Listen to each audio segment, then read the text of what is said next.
Après avoir quitté Balmoral et être passé par Édimbourg, le cercueil de la reine Elisabeth II est arrivé hier à Londres. La famille royale a pu veiller la souveraine à Buckingham Palace, dans la Ballroom. Au jour 8, la procession reprend jusqu'au Parlement de Westminster. Le gouvernement britannique a annoncé que le départ aura lieu à précisément 14h22 depuis la résidence officielle de la couronne.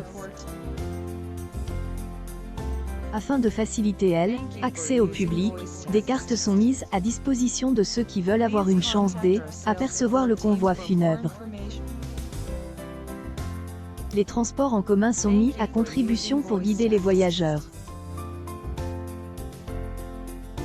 Des écrans ont également été installés sur le trajet ainsi qu'à Hyde Park.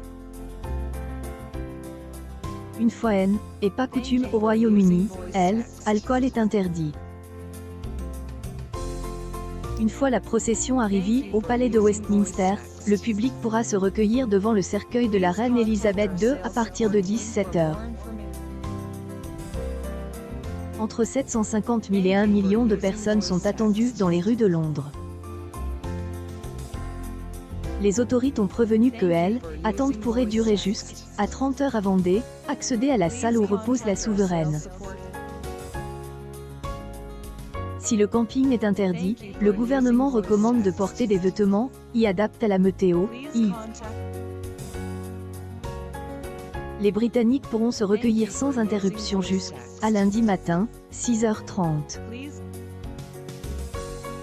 Le cercueil sera alors amené du Parlement à l'abbaye de Westminster où se déroulera la cérémonie religieuse à partir de 11h. De nombreux chefs d'État et personnalités ont été invités, dont les familles royales européennes.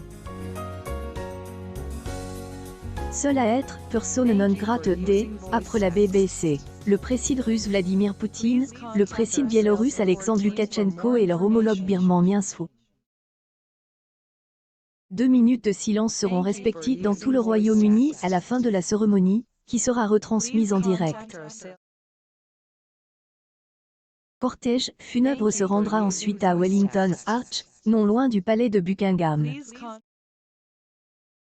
Il prendra ensuite la route pour Windsor, où sera inhumée la reine, après une cérémonie religieuse privée en la chapelle Saint-Georges. Elisabeth II reposera aux côtés de son époux, le prince Philippe, décédé en avril 2021.